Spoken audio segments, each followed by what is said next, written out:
Fala, meus amigos, minhas amigas, ligados aqui no Dois Toques, a casa do futebol, pra gente fazer aí a análise dessa rodada de Campeonato Brasileiro. Hoje ainda tem jogo, tem Copa Sul-Americana, tem o Galo, tem São Paulo Juventude, mas ontem, olha, a rodada pegou fogo e quase que os primeiros colocados vencem em todos os jogos, né? Acho que a secação ali de Palmeiras e Flamengo, fazendo, é claro, a sua parte, deu super certo, né? Porque o único que tropeçou foi o Cruzeiro. E assim, não dá nem para chamar muito de tropeço, né? Empatar com o Corinthians na Arena Itaquera.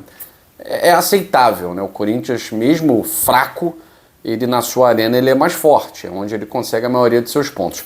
E não tem acontecido isso, né? Curiosamente, o Corinthians perdeu para o Bragantino em casa, ganhou do Ceará fora, perdeu o Clássico, não venceu ontem, o Corinthians não está bem, mas o Cruzeiro não conseguiu se aproveitar disso.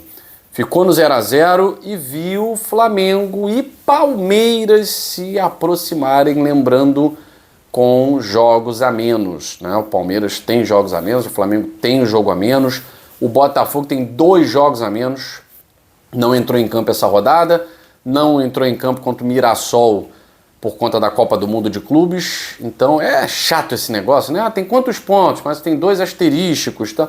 Muito chato que você não sabe a pontuação real, né? Fica nesse papo de pontuação virtual, tá?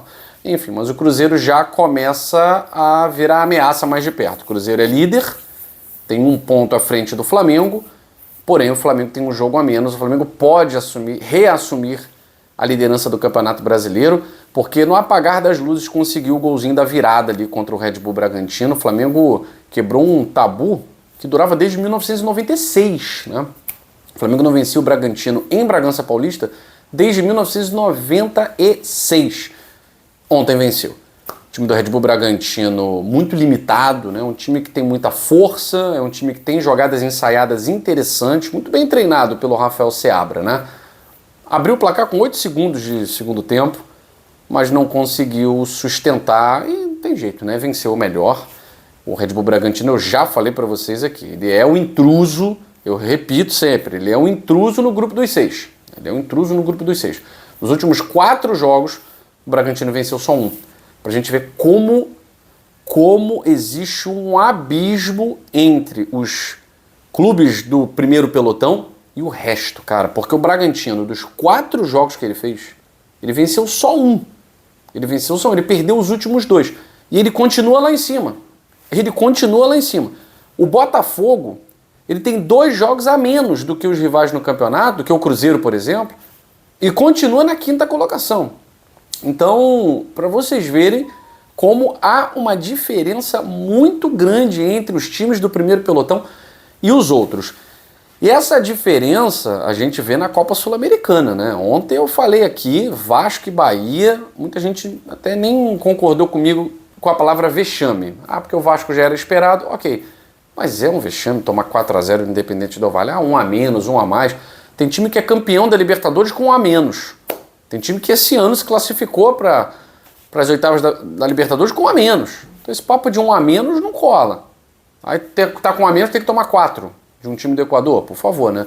Então, falar que não foi vergonha o que aconteceu com o Vasco é porque não conhece a história do Vasco. É claro que o Independente Del Valle já era o favorito para a classificação, mas 4-0 não dá. E o Bahia, a América de Cali, isso e aquilo lá, pelo amor de Deus, com o investimento que o Bahia faz, por favor, falar que a América de Cali é isso e aquilo, tal, tem mais camisa porque joga mais competições internacionais, joga mais vezes, ok. Mas em termos de jogador, de investimento, não, de expectativa, o Bahia também fez vergonha. E o Grêmio é uma vergonha atrás da outra, né? O bom é que o Grêmio não decepciona quem acompanha, porque é sempre uma vergonha.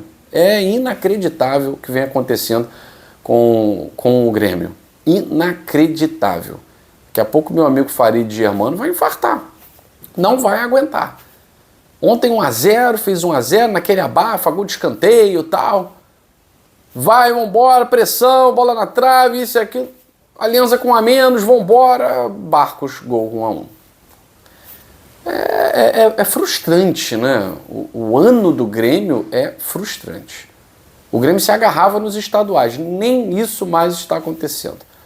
Então é um ano frustrante, é um ano em que o Grêmio foi eliminado pelo CSA na Copa do Brasil, pelo Alianza Lima, na playoff, nos playoffs da Copa Sul-Americana e vai lutar para não cair.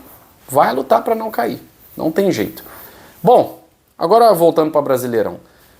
Cruzeiro tropeçou, Flamengo e Palmeiras venceram. O Flamengo venceu um time ali da ponta da tabela, né? Porque se o Cruzeiro pensa o seguinte, o cruzeirense pode pensar, tá, mas a gente empatou com o Corinthians, pô. O Corinthians tá ali em 10º. Mas quem quer ser campeão tem que ganhar fora de casa do 10º colocado.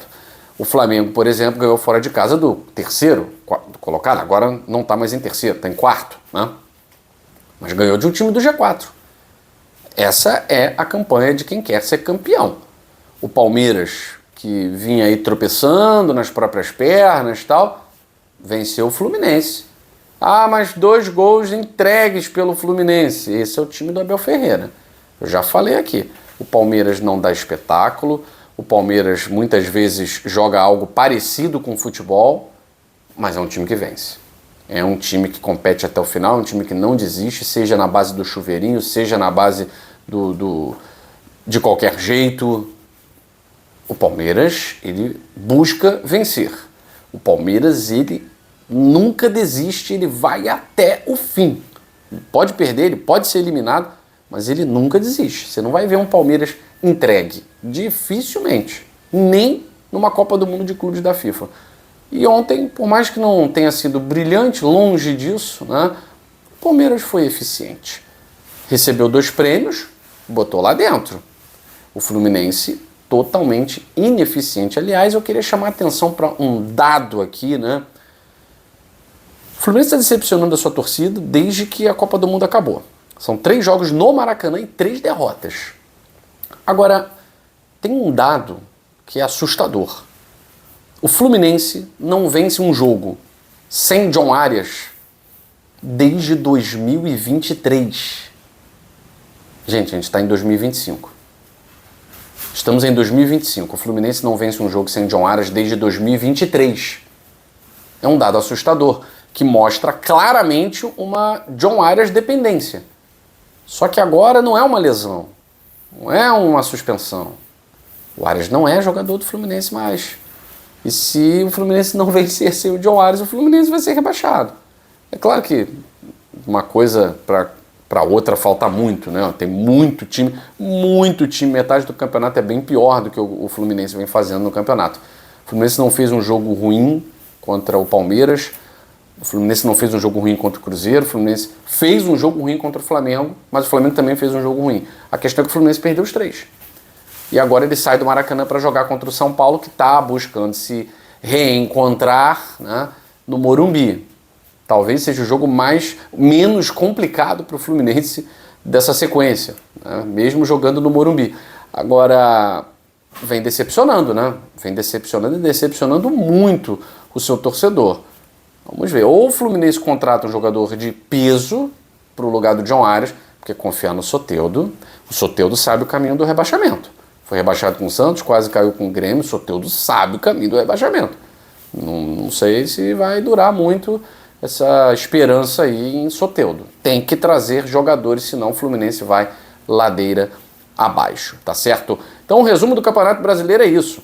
Flamengo e Palmeiras, abocanharam os seus rivais. O Cruzeiro não venceu, o Bragantino já está sem vencer há 3 rodadas.